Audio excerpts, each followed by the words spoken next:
If you're struggling to stay focused or starting to feel burnt out, the secret is not to working more or harder, it's setting boundaries and committing to them.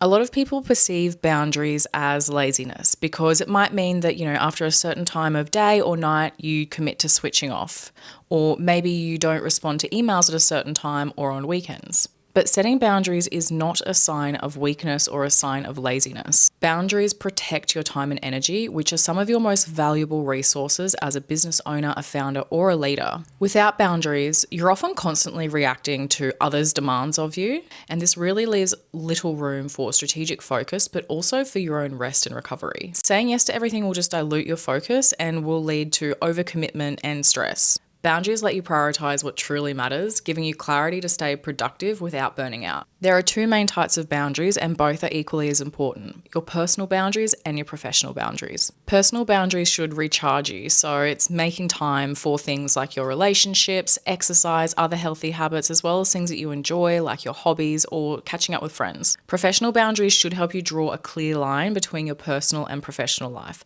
So this could mean things like blocking out time in your calendar where you have no meetings, or making sure that your colleagues or staff or clients know that you don't take phone calls after 5 p.m. or you don't answer emails on weekends. Often you don't actually even have to tell people this. If you just start doing it or you do it from the get-go, people will just learn to know where your boundaries are. Using myself as an example, when I started my current role about 10 years ago, I just never answered emails on a weekend, and I rarely responded to calls after 5 p.m. And people just know that I'm not somebody who is on all the time and that I have very strict personal and professional boundaries. If you consistently commit to your boundaries, people will respect them and they learn to work within your own parameters as well.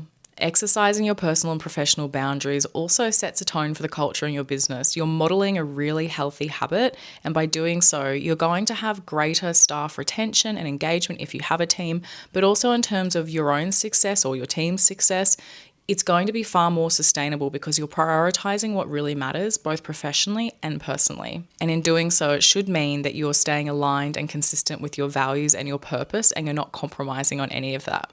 So make sure that you're protecting your most valuable resources, your time and energy, by setting and committing to boundaries.